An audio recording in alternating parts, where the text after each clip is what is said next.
Hey guys, it's Landon. I was starting a little bit late, so sorry about that. But um, this is my third stream of the year. I've actually did one yesterday, and just got an idea for another one today. So I actually got similarly to the last video. I got an idea for this one because of an interaction I saw on Facebook, and somebody had I don't remember what the group it was in because I'm in several creationist ID evolution related groups, but one of them was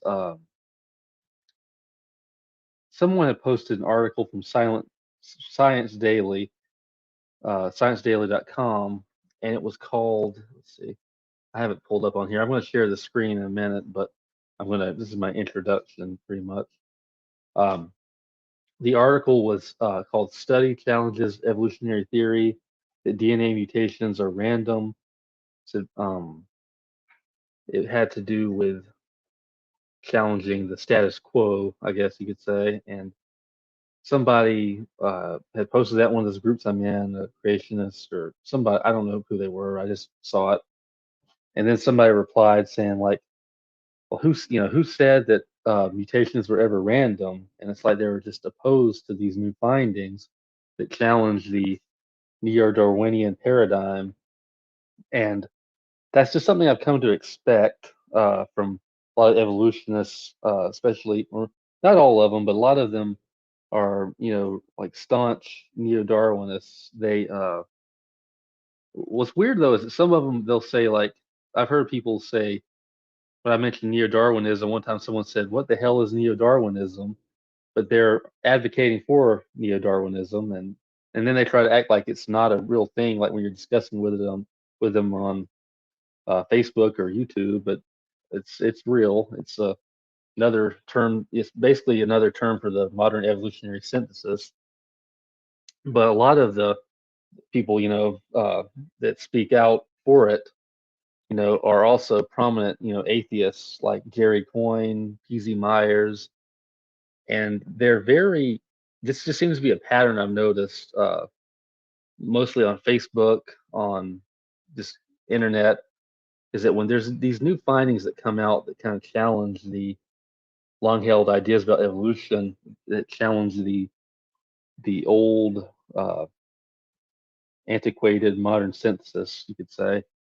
You have people like PC Myers, Gary Coyne, and they just jump out and lash out, and they're like, "No, we don't need to change anything. We don't need to modify this. Everything's good as it is." But to me, that's kind of troubling because you don't. I mean, that's not how science works. You don't just say, "Well, we don't need to discover anything else. We already have it all figured out." Like to say, "Oh, the science is settled." And I've been wondering about that for a long time. Like why is it that people like them, are so hesitant to accept a new evolutionary synthesis or whatever you want to call it, or new ideas that challenge the random mutation plus natural selection equals everything, formula. And I think I know the answer to it, at least partially, but I'll reveal that a little bit later. I just feel like this was a video I needed to do a video on this topic. Hopefully everybody can hear me. I think the mic is okay. Just didn't want it to be too low. Okay, but I think everything's all right.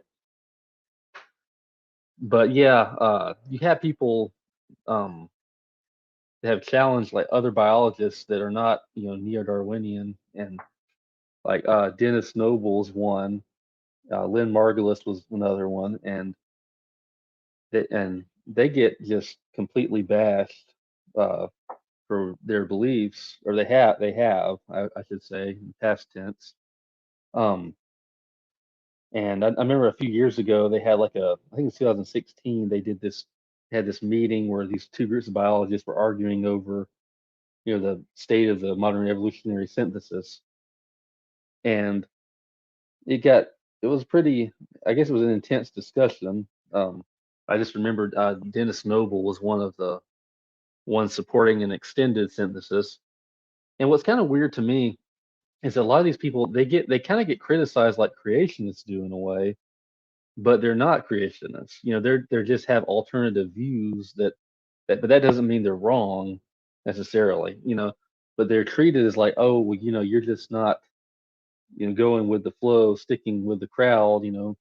So then they're kind of treated like trash in a way, kind of like they're treated like creationists almost. I know Alan Fiducia, the bird expert, who expert on bird evolution, or what do you want to call it. He's one of the in the group. This isn't really related to Neo-Darwinism per se, but it's kind of relates to the point I'm trying to make. He's believes that I, I'm trying to make sure I don't misquote him. His view on the evolution of birds is different. He believes, I think, that birds evolved from another lineage of archosaurs and not theropod dinosaurs, I believe. And I remember reading something about that years ago, way back when I was, because I've been interested in this stuff a long time, and but they criticized him for having this view that he doesn't like he doesn't think I think he called Archaeopteryx a perching bird and nothing more or something like that. And they had an article about him I remember reading a long time ago. Oh, hey there. And somebody in the comment section, I was trying to find this video, but I couldn't find it. I wasn't, it's been so long ago, I have no idea where it was, but I do remember it from memory. And somebody comment on the Alan Fiducia related article saying like, well, why is his view so controversial? He's still advocating, for evolution. He's advocating for, descent with modification, but it's just a different lineage he's proposing. It's just so the person was just like, why is this such a big deal? Why is it such a problem? And that raises a good point because that's what I'm saying with the anti-neo, not an anti-neo-Darwinists, but those that are at the extended synthesis, they're wanting that. They're treated in the same way. They're just the black sheep, like something's wrong with them. And yeah, that's what I'm going to get into a little bit. But first, I had discovered this article um, not long before I decided to make a video, and it's actually a creationist prediction that was fulfilled, um, which also you could say it could be used to challenge neo-Darwinism, but I wanted to include it because it's important, and this is something I've been advocating for and saying for a long time about microorganisms and how there's more to them than meets the eye at first. So let me share my screen. I believe I have everything up and ready. Let's see. Okay, let me share my whole screen.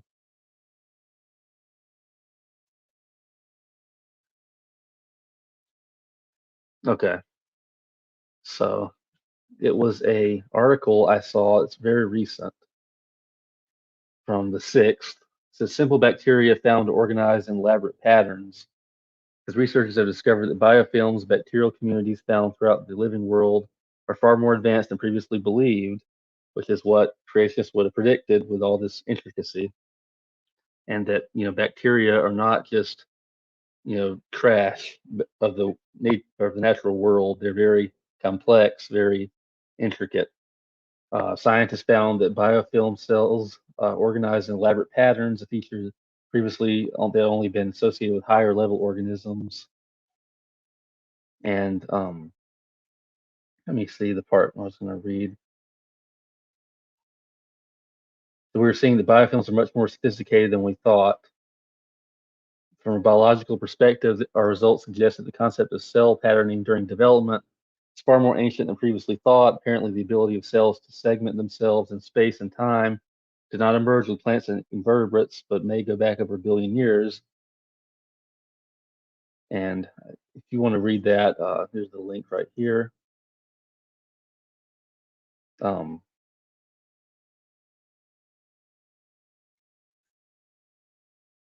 but they thought that it was a kind of this developmental pattern mechanism was more exclusive to vertebrates and plant systems. They found out no, bacteria are actually more sophisticated than we thought. And this is kind of what I've been saying, what I've been predicting for years, that we're just going to keep finding this stuff. It's going to, and I think other people have predicted it too, and it keeps pushing back the evolutionary narrative. Now they're going to say, okay, well, this feature had to evolve even further back. Now they're saying, and that's the thing, like this is a pattern that keeps happening because you keep having these findings and they keep having to rewrite the narrative basically. Yes, as we see that bacterial communities are not just globs of cells, and that's just a cool thing I wanted to mention. It was something that I just wanted to include. I did a video, a long presentation on the intelligence and microorganisms, and this relates to that as well as the topic of this video, which is why Neo-Darwinism is inadequate, basically. So, but yeah, let me go to okay. But yeah, let me go back to this is the article that I was talking about at the start, where it says study challenges evolutionary theory that DNA mutations are random. And basically, it turns out the mutation is very non-random, and it's non-random in a way that benefits the plant.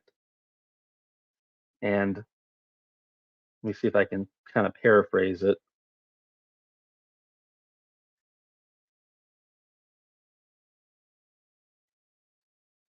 One second.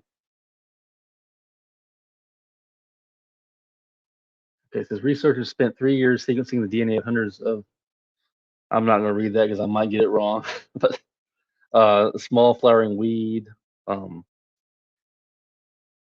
They sequencing that within this mutations, a non-random pattern was revealed.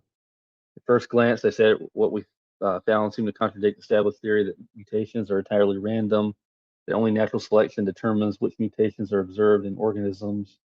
Instead of randomness, they found patches of the genome with low mutation rates. In these patches, they were surprised to discover an overrepresentation of essential genes, such as those involved in cell growth and gene expression.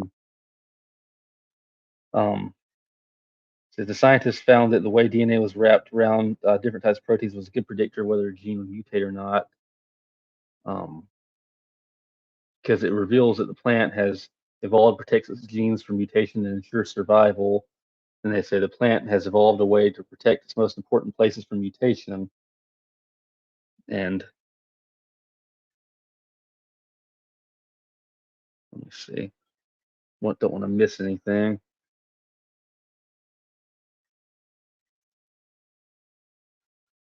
I'm just trying to look it over one more time. Yeah, this is it. We always thought a mutation is basically random across the genome. Turns out the mutation is very non-random, and it's non-random in a way that benefits the plant.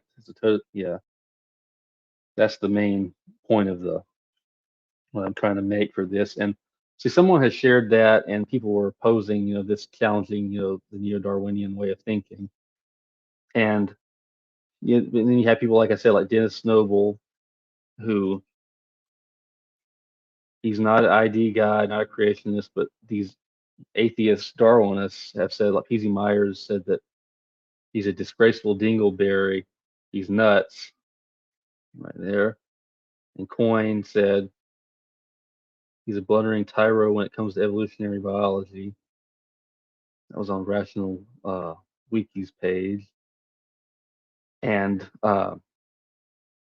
that's just one of the things that it just they criticize so much for this. And but you have these findings like this that what it seems to me like findings like this seem to indicate that within the chaos there is order still.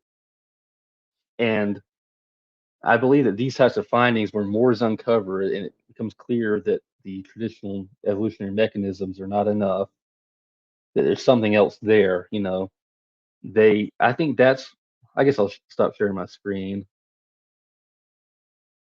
because I've already covered, I guess, about everything. Oh, stop sharing. There we go. let me look at your comment.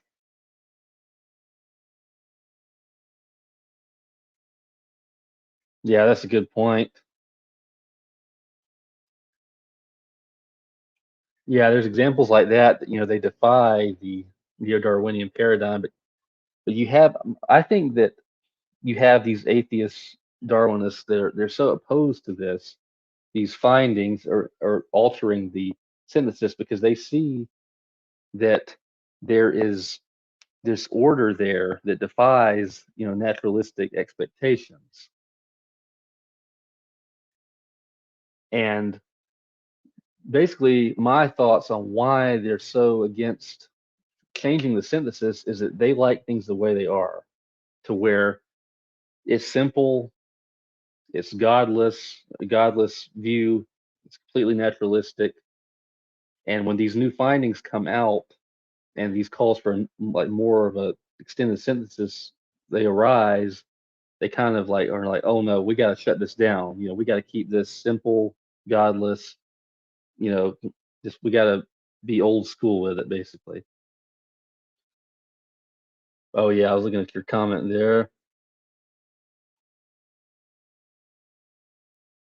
So basically, I think that the reason they trash other biologists who are not near Darwinian and treat them like creationists, and why, and they are so against the extended synthesis is because they want to keep it simple and godless, and they know that these new findings point towards a God. I believe that's what, and they know that, and they want to shut it down. They don't want to they don't want to include all these new found mechanisms, or they want to kind of shove them to the back of their mind. And I think it really is a God related thing, and that's why there's so much hesitancy, yeah, to accept that the a new synthesis. I mean, I'm not arguing that the other biologists are right, because they're not creationists either, so they're also wrong. But I think that them clinging to the modern evolutionary synthesis slash neo-Darwinism, whatever you want to call it, I think that's because they like it where it's simple and they can have their anti-God, atheistic creation narrative set in stone. And but these new findings, they kind of challenge that. They pose a threat, and it shows this order, in the chaos of our fallen world. And that's why I think that there's such a pushback against this call for extended synthesis. Um, it's something that I've been thinking about for a long time. I believe I might have touched upon it in another video or another few past videos, but this is just one of the times I want to make a video solely dedicated to it, because it just shows to me, is another example of how there is this heart issue at the bottom of everything. It's not just about the facts and them wanting to adequately review and believe what's real, the facts and everything, but they have a problem with God, I believe, and they don't want anything to get in the way of their atheism or challenge their atheism in even the most subtle of ways. And that's just the point of the video. Because I know I've just noticed that pattern for years and years, how like they trash anyone who's not on board with the classical Darwinian narrative. And it's just telling, because it shows that the problem, well, a lot of the problem is that they always try to act like, oh, all these scientists, they're so unbiased, there's no bias, we just go with the facts, and that's clearly not true. I mean, you can try to be neutral, you can try to be unbiased, but for a lot of the time, everyone has bias. But it's kind of ridiculous that a lot of these biologists, these in this group, they try to deny, that there's not some kind of personal bias they have, against these alternative ideas. And it's just, the truth is that they just don't want any part of any creationism, any trace of creationism anywhere near them, basically. Okay. I don't think I cut out my computer. like the page almost refreshed or something. I've been trying to watch out. I was going to use another mic I used before when I made a lot of the older videos, but that mic had a tendency of cutting out on me.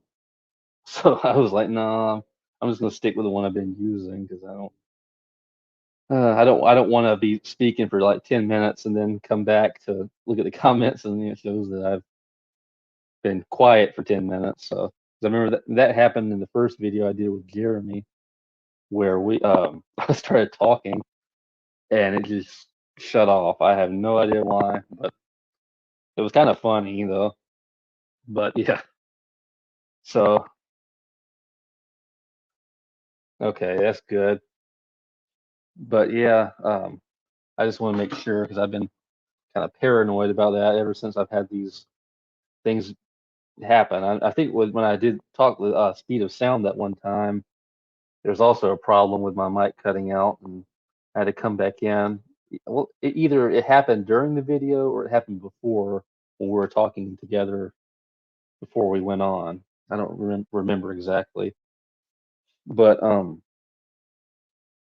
yeah, that's basically everything I've wanted to cover. I've covered.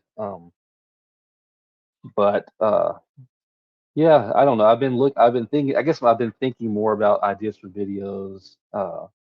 Like I said, the last video, I want to do more. I want to cover more topics, and so I guess I'm looking out for ideas more now. Um, I I might try maybe at some point I can have maybe I can host some kind of hangout on this channel. I don't know, maybe after a debate on SFT's channel, I can do an after show or something. And that's kind of something I've been thinking about for a while. Um, because I think, yeah, I haven't had anybody on here in a while. Most of these have been me. Just I like to talk, regardless of just talking about making my own videos is fine, but Hangouts be cool too. So, and also probably try to do some more video game clips. I might. There's a few I want to upload. I might upload them later.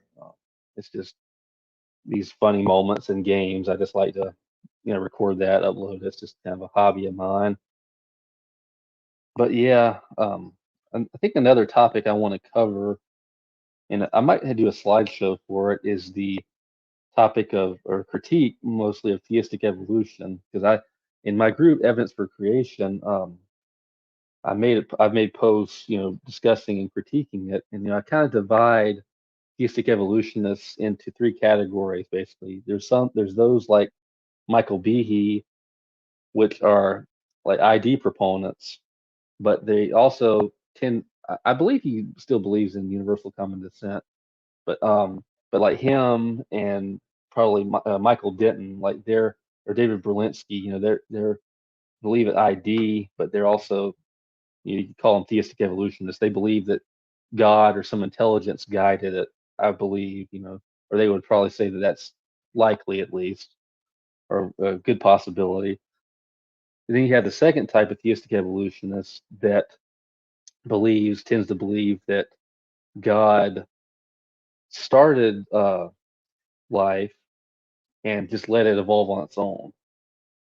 And then you have another category, the third category that I've seen that they believe that God really just kind of let life arise and evolve on its own. Like he didn't really seem to have much of an active part in any of it. Which to me, I've really been critical of that aspect of theistic evolution because it almost feels like it's indistinguishable from atheism in some ways because I mean, how do you detect God at all? Um, I mean, if he's not really directly responsible for anything, I mean, to me, you have to if you're going to be a Christian, you have to believe in some form of intelligent design to some extent. But I guess that's a topic for another video. But that's kind of a preview of it. So, but yeah, I guess that's it. It's pretty much covered everything. So, uh, but I'll see you guys next time. I don't know, maybe in the next few days, possibly, depending on what how much time I have. Might try to make a slideshow or a short one at least. But yeah, thanks for watching, everybody. God bless.